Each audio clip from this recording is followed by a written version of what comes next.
Good morning, everyone, and welcome to another webinar brought to you by the Digital Main Street Simcoe South Georgian Bay Digital Service Squad representative, myself, presented by the South Georgian Bay Small Business Enterprise Center.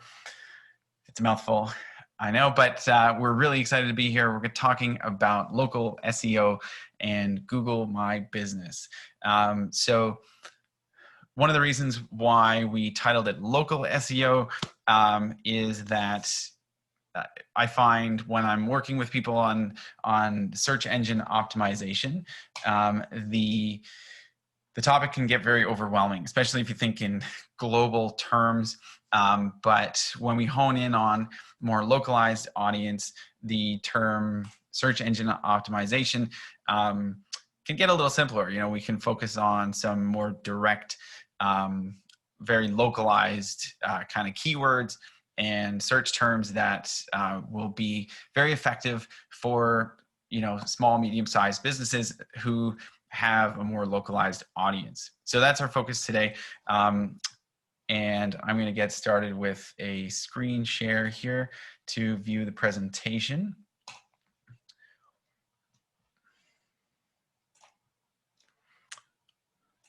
And let's see, kind of doing multiple things at once. So bear with me here. Just letting a couple more participants into the meeting. So without further ado, here we go. Local SEO and Google My Business. Some pretty key topics that we're going to cover today. But first, just a little bit about your Digital Service Squad representative. My name is Ben Frisch, your Simcoe South Georgian Bay Digital Service Squad rep. There is a link, by the way, to this PDF document in the chat of this meeting. And or if you're watching on YouTube, it will be linked in the description. But here's where you can find out more information about the Digital Service Squad program, some of the services that we offer. You can also follow the South Georgian Bay Small Business Enterprise Center on Instagram. You can follow me at bfresh.media on Instagram. And there's a link again to book a consultation. So what's involved in a consultation? We've been helping businesses kind of navigate their digital marketing, and as well as the different programs offered by Digital Main Street. So there's a $2,500 grant program for downtown Main Street businesses. There's a program called Shop Here, where someone will build an e-commerce Shopify website for you, as well as some other programs and opportunities to get support and help with your digital marketing. So that's where you can find more about that. digitalmainstreet.ca. I didn't put the link, but that's where you can register your business and get started there. Now, just a quick shout out. Jan Farragon from Be Visible Web Design. We gave this presentation together back in April. And so I didn't have the chance to bring her on this time, but I wanted to give credit because she wrote a lot of the slides about on-site SEO. So just to, again, shout out there to Jan Farragon from Be Visible Web Design. There's her information at Be Visible Web on Instagram, bevisibleweb.ca. If you want to check them out. That original webinar as well is available on our YouTube channel. And she went a little bit more in depth, especially on the meta tags and meta description that we're going to go today. It was a little bit more advanced. So if you want to check that out, it's on our YouTube channel under the playlist webinars. So moving right along. So our first topic today, on-site SEO. So search engine optimization. Really the objective here is getting your website to show up in more Google searches organically. So without paying for ads to drive traffic. How do we do that? So it really starts from the ground up. building a SEO friendly website, there's a couple of things that these are the kind of 3 topics we're going to focus on today. So search terms and keywords and places that you can put them. Page speed, we're going to talk about that. It's actually a pretty big factor, and how to optimize your website to perform better, as well as we're going to talk about content. The content actually does matter as well, and keeping people engaged is really important when it comes to Google ranking your website. So search terms. You really kind of have to start from a base level. What do you want to be found for? And start planning out how to, the next stage that we're going to look at is where to put these. So you want to kind of start building out a list. And that list, you want to think about what you want to be found for. What do you really want to sell? Who are your ideal clients? And specifically trying to get into their head. When you understand about what are some search terms, keywords, and questions that people are using when searching for your type of product or service. This can get really interesting, or can take some thought when you're in maybe an industry that has a lot of technical jargon.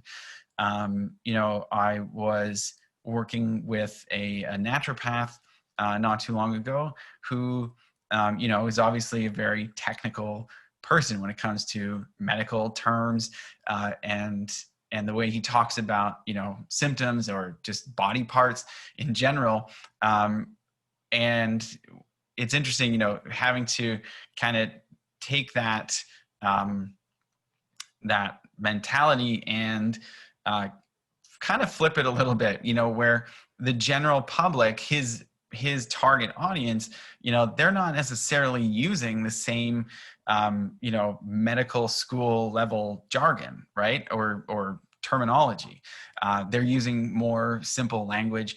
And that was a really big part of the work that we did together with the naturopath to start incorporating some of that more typical language within his website, within his social media, all kinds of places to put that. So definitely something to keep in mind, to think about what are the keywords and questions that your actual target audience are using when searching.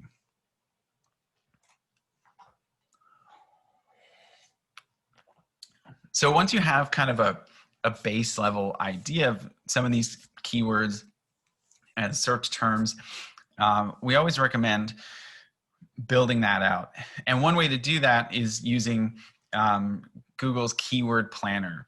So this is within Google AdWords. It's a tool that's actually for building ads. But on the other side, it's very common that it's commonly used as an SEO tool. So if you think about, plugging in a search term, it's going to give you just a variety of different options that, the giant Google hive mind has come up with that are related search terms, and you can kind of go through there, pick and choose. It will tell you how popular these search terms are, and you can use that to really build out your search terms. And so there's a link here to the AdWords page, as well as a HubSpot article about Google Analytics. And analytics is going to play a major role in figuring out figuring out a little bit more about your audience, how they're engaging with your website. And there's another tool that will kind of better help to figure out how they're getting to your website. So what keywords are actually driving clicks to your website. And that oops, I clicked on the link. No. There we go. That tool is Google Search Console. So Search Console is similar to analytics, but again, the focus of this tool is to look at where analytics is looking at the actual website data. It's kind of what happens when they come through the door and they interact with your web pages, with your content, and gives more information about where they're from, what devices they're using. It is certainly a powerful tool in all those ways, but Search Console is kind of what happens before they get to your website. So what search terms are people using that your website is showing up in those searches? And then how many clicks are those keywords driving? And it's a really good starting point to understand sort of what are some of those keywords that your website's ranking for. So one example, or an example that I found with my own website was what I don't want to show up in, right? Where I once wrote a blog post about Oliver Jeweler, the fun advertising jewelry guru from Toronto. Anyway, I wrote a blog post just about his wacky style of advertising once. And I found, looking in Google Search Console, that my website was showing up in a lot of Oliver Jeweler searches, which I really didn't want. That wasn't what the blog post was about. It wasn't my purpose. That it was obviously driving people to my website who were not looking for me. They were looking for something completely different. So it allowed me to, really have this great understanding of what my website was showing up, what searches, what keywords it was showing up as, and then edit that. So I actually removed that blog post altogether because it was not driving the kind of traffic that I wanted to. So keep that in mind, as you build out your content, as you build out your keywords, who is the audience that's going to be searching for those, and are they appropriate? Is it the type of people that you want on your website? And so with Search Console, there is a lengthy video here linked in the document that will really help explain how to set up Search Console. It's also something that we can do as your Simcoe South Georgian Bay Digital Service Squad. We can help you get that set up and running so that, again, you can really start to understand how your content and keywords are performing, and we can work to improve that. So once these tools are set up, it can really help to start then implementing some of those keywords and see how they're performing. So the first place to start is in website text. So Google will actually scan all of the text within, on-page content and kind of pull out all the keywords. And so therefore you do want to, try to incorporate as many of those keywords from the list that you've come up with, incorporate those just into the copy of your website. When it comes to blogs, it's really important to consider the hierarchy of the title being most important, followed by the content, subheadings, and photos as well. We'll talk more about the photos, but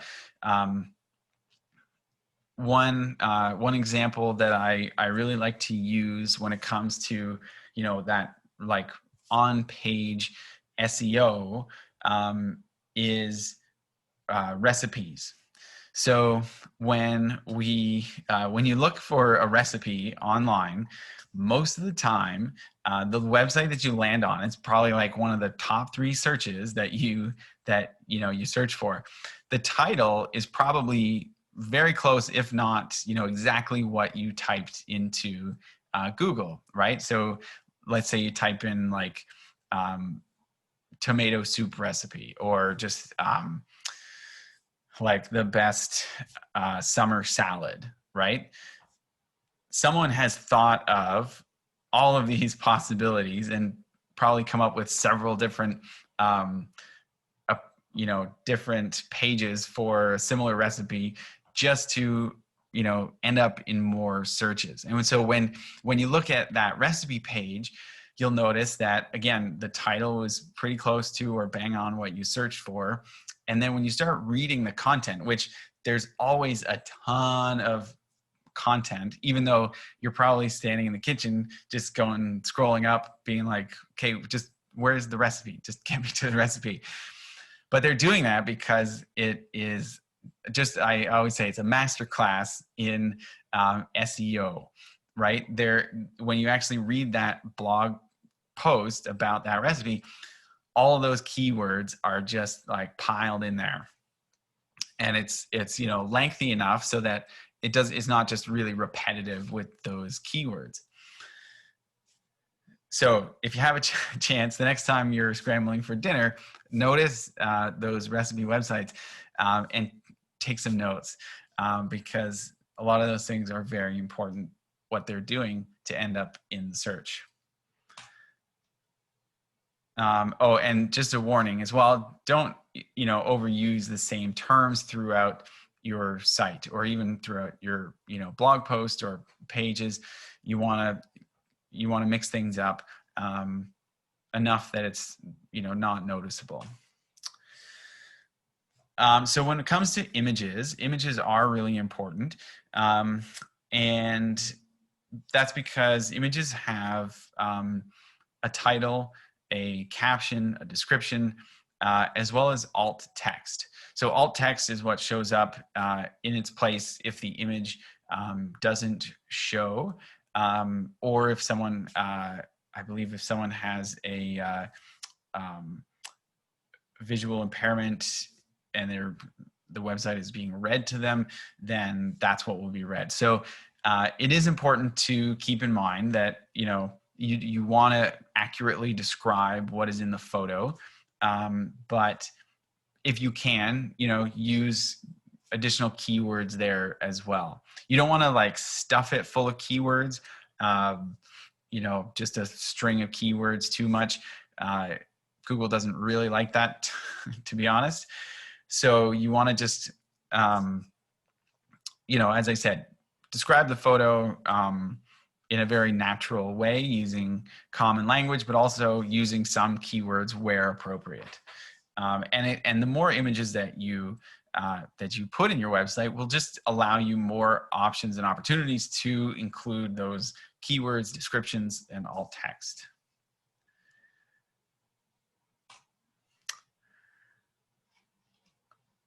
And so meta titles and descriptions, as I mentioned in our previous webinar with Jan Farragon from Be Visible, she goes into this a little bit more in depth.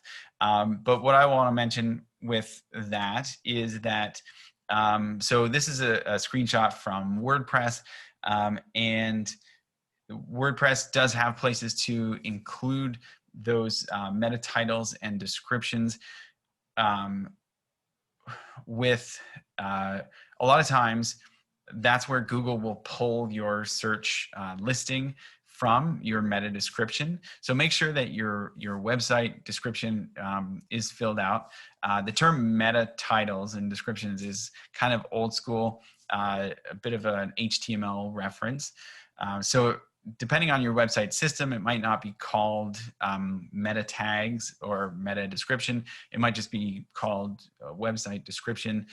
But make sure that you fill those out with accurate and appropriate blurbs. Again, include some keywords there where appropriate, and and just make sure that it's up to date, because yeah, when we were doing an audit for someone recently, we noticed that their Google description, when they showed up in an organic Google search, their description of their website was just their menu strung together. So it was not appropriate. It didn't make sense.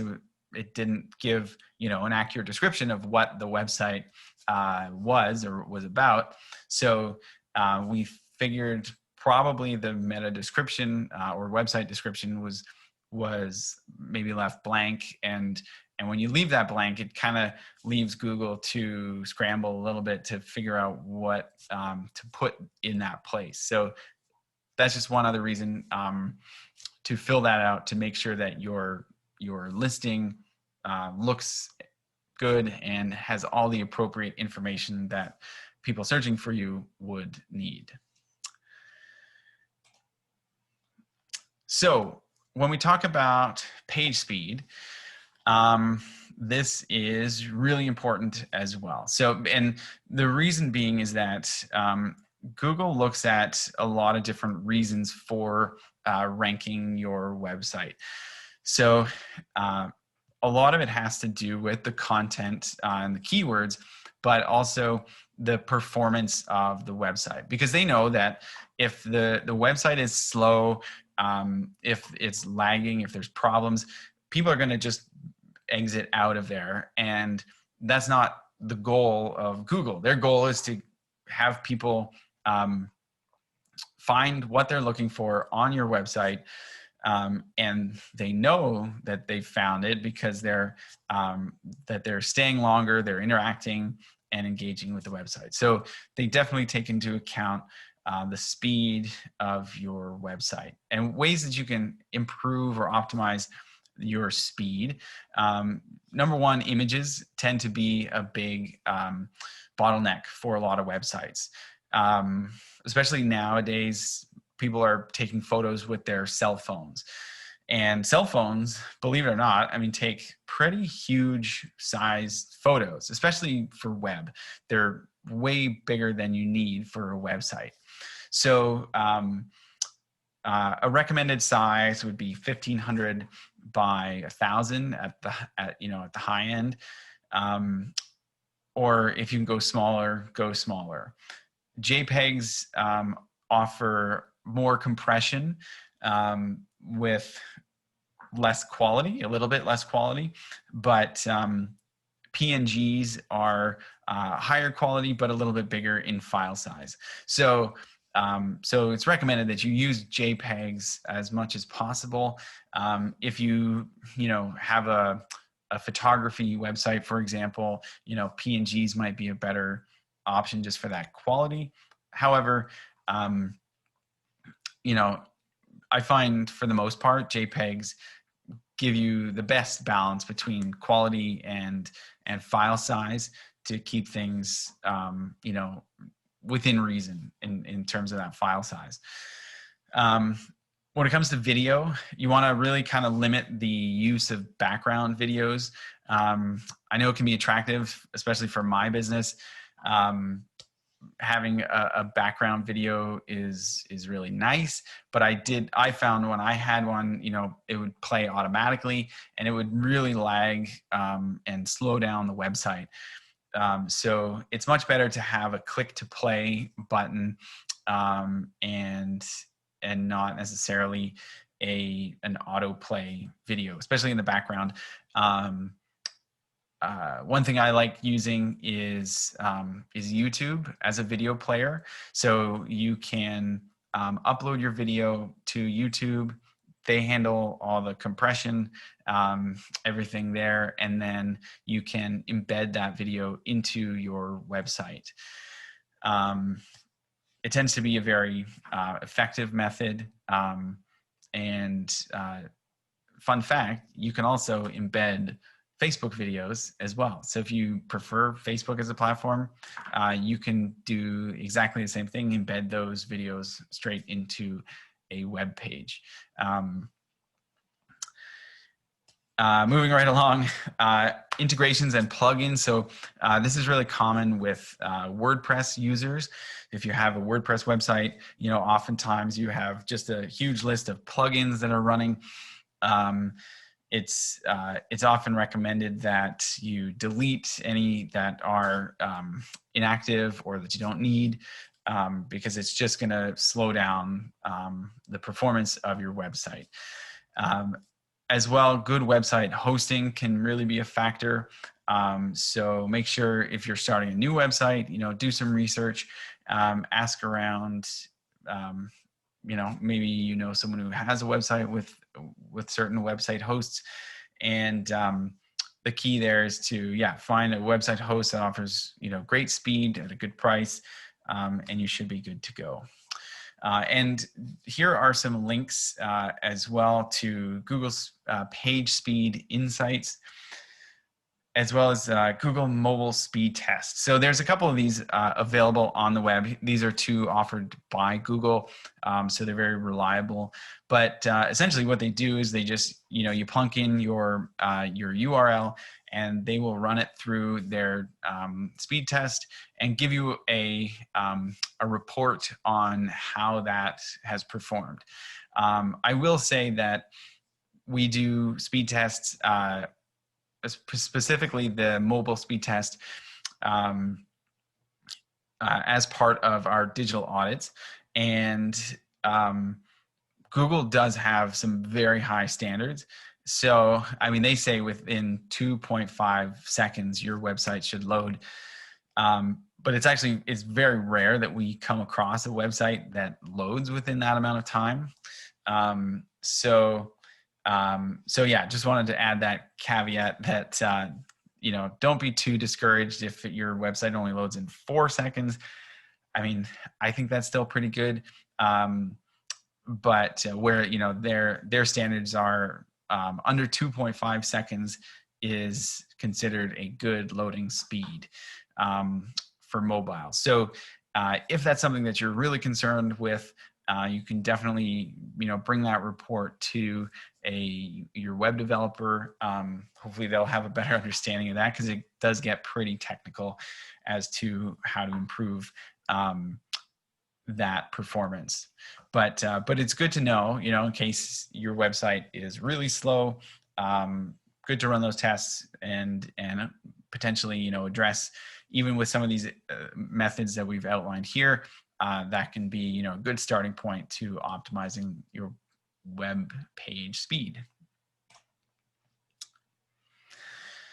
So the third thing to think about is definitely content. So again, when we think about, what Google is looking for and what they want to encourage in terms of, your page ranking, is the content. Are people finding what they're looking for? Are they interacting with it? Are they staying longer on your website than others with similar content?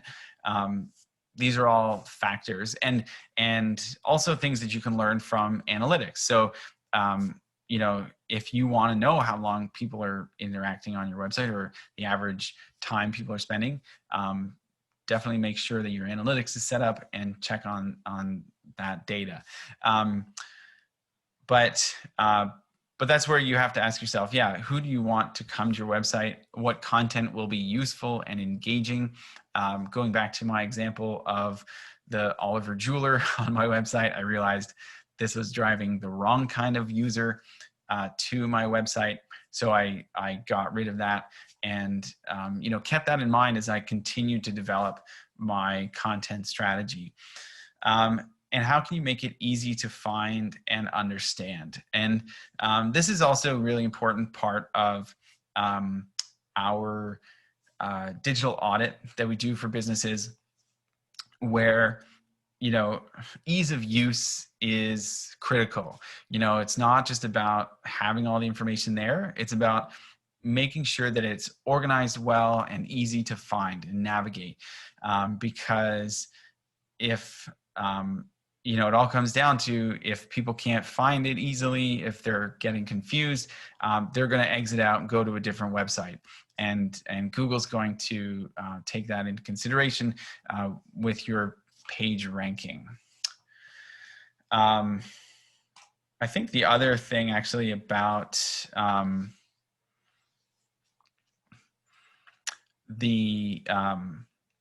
there was something else I wanted to say about content, but I can't remember. So I'm going to move on. So moving on to Offsite SEO. So this is about, well, specifically what we're talking about is Google My Business. So Offsite SEO typically can refer to other properties, that kind of big picture digital footprint that you have with your business. So other properties, social media channels, and everything. But for this, we want to talk about Google My Business, and specifically optimizing it for your business to just drive more local traffic. So right now, just the first thing to point out is that with the ongoing pandemic, Google has right up at the top, when you log into your dashboard, you will see a stay connected during COVID-19. So they were at the beginning of this year when things got really bad. They had some restrictions there in place, but I think those have kind of eased up. And what they're really encouraging you to do is just update your potential clients or clients who are searching for you with any information that has changed about your business due to the pandemic.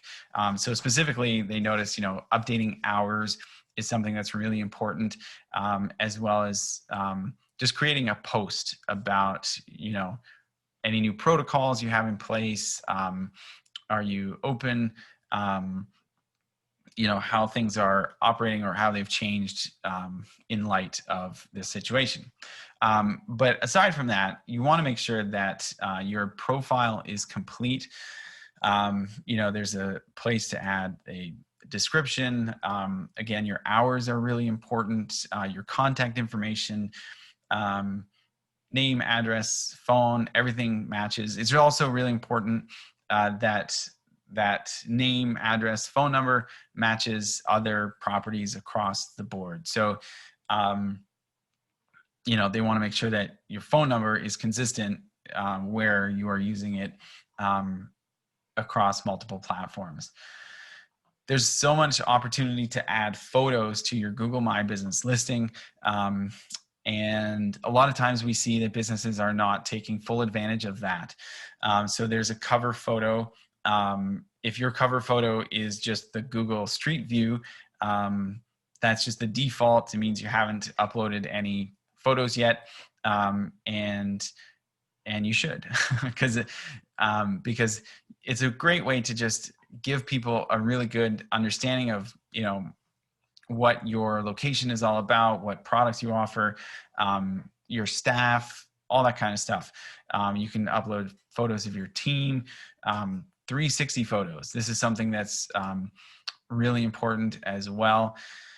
And your Simcoe South Georgian Bay Digital Service Squad can offer can create those for you.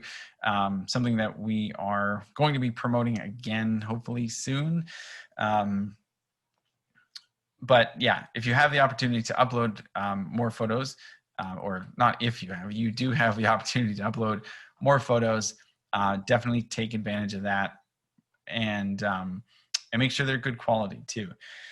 When it comes to review, make sure that you are asking for and responding to reviews. So when we say asking for, I mean, this is just in general, even, on the phone and emails, you can have a link to your Google reviews.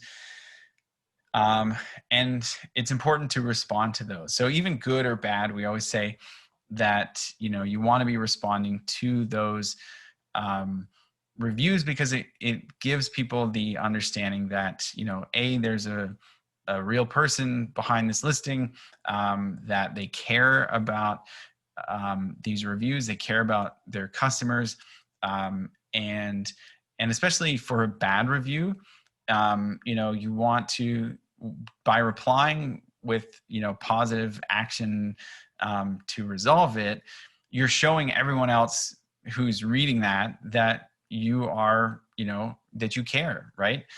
So it's really critical that you at least make an effort there to just be really positive and respond to those reviews.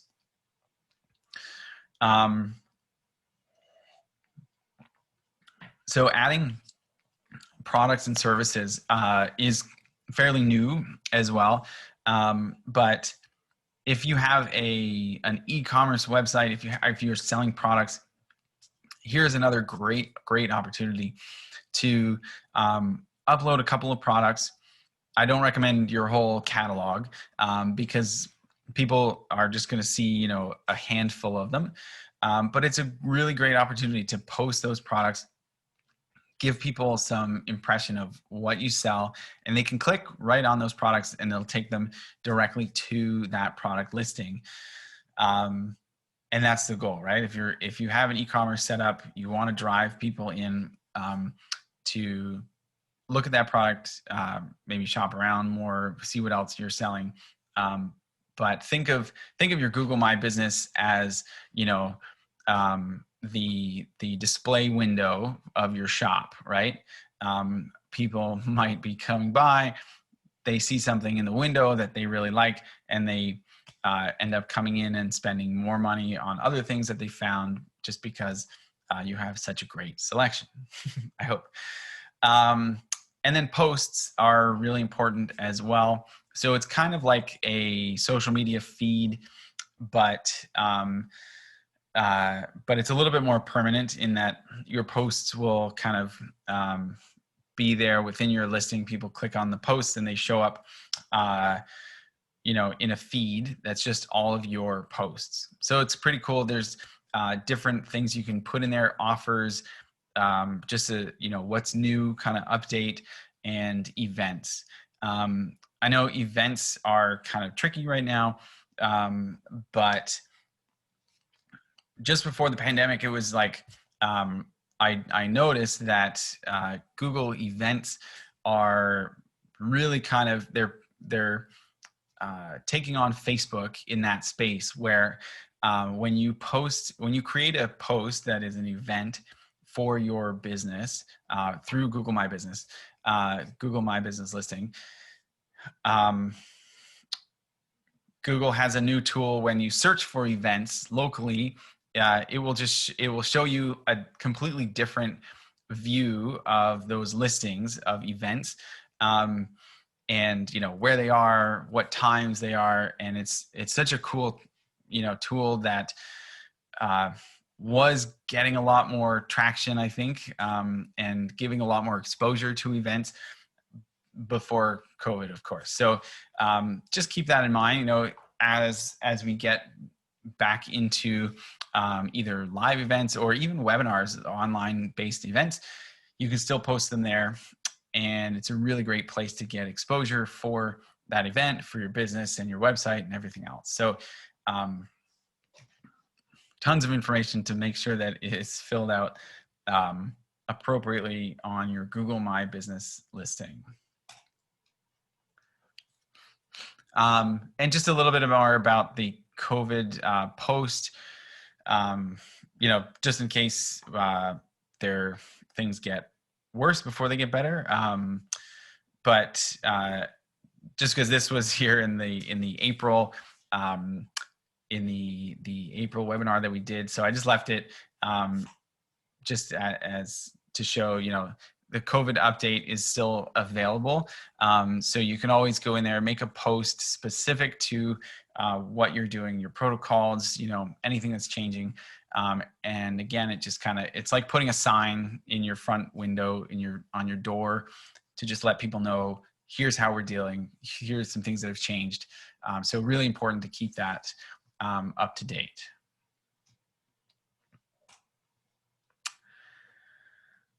And so actually here is the event search that I was talking about. So this is what I'm talking about. It's really cool in that it's different from what you see on, you know, searching the maps or searching just websites. It's specific to events. It lets you save them.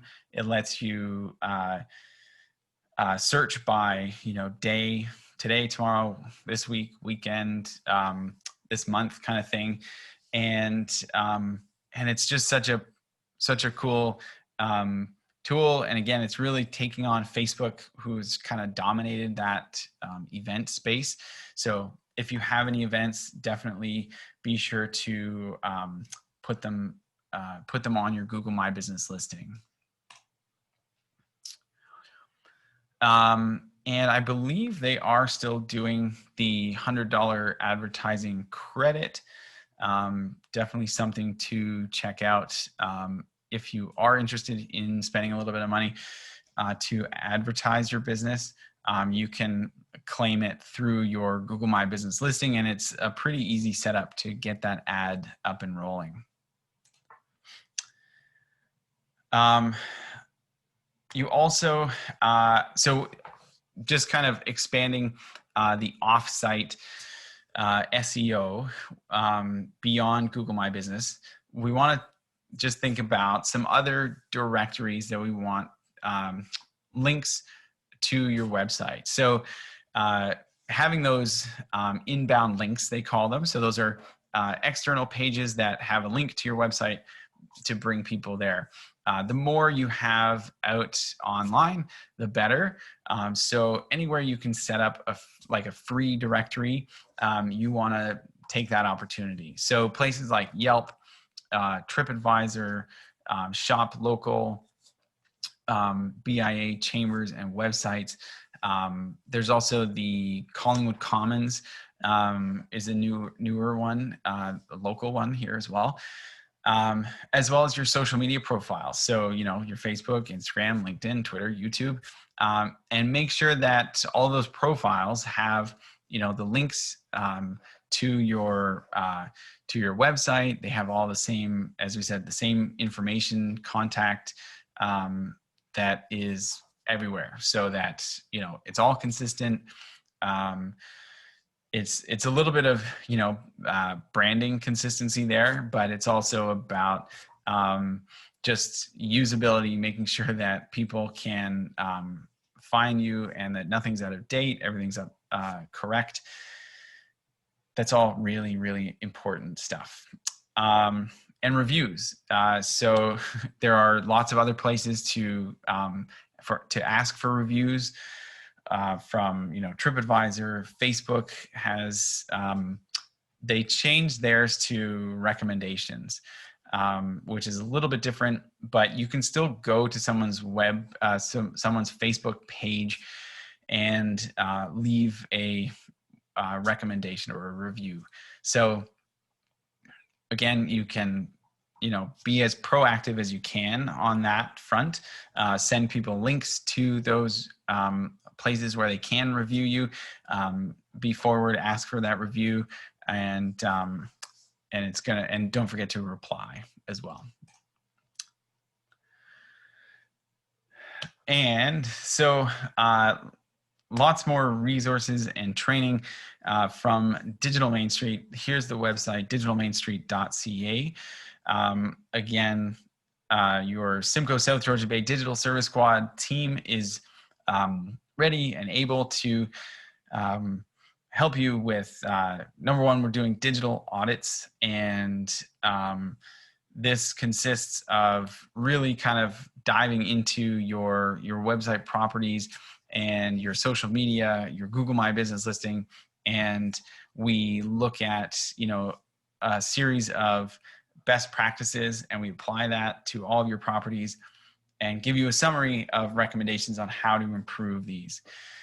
So you can, when you get registered at digitalmainstreet.ca, we will follow up, or you can reach out, just book that initial consult in the link that's at the beginning or in the chat. Or if you're watching this on YouTube, the link is in the description. And we will be more than happy to help with your digital transformation. So that's all I have for today. If you have any questions, feel free to drop them in the chat, and we will be happy to answer those questions for you. But so far, we managed to get through that without any questions. I hope it was helpful. I hope it was informative, and I will give it a minute in case someone's typing.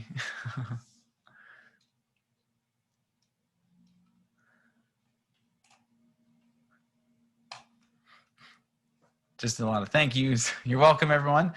I'm glad that people found this informative and helpful, and be on the lookout for some more webinars coming very soon. We're going to be doing another one on creating video for social media, and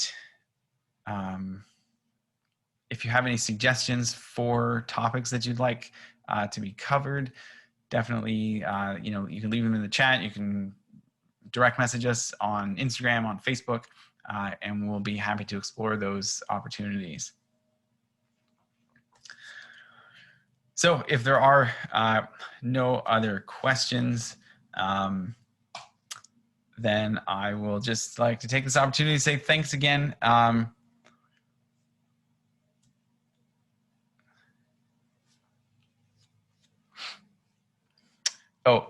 We did have a question about long posts. Long posts about specific information. Do you see the requirement for long posts changing? I would say not really. I mean, I think there is a place for long form content and then short form. Short form can often be different social media platforms like Twitter, Facebook. Those are great for, just short blurbs. Blogs tend to be more effective the longer they are. So I don't necessarily see that changing. Yeah, exactly. So you just want the recipe, not the 3,000 words.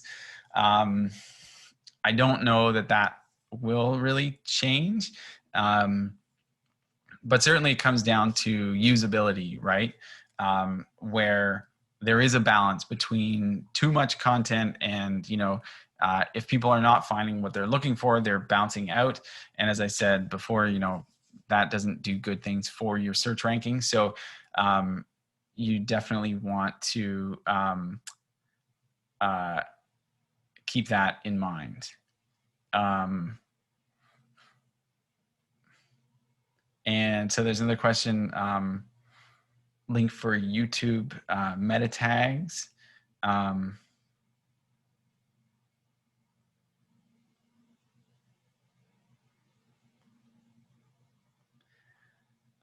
Link for YouTube meta tags. I'll have to look that up and follow up with you on that.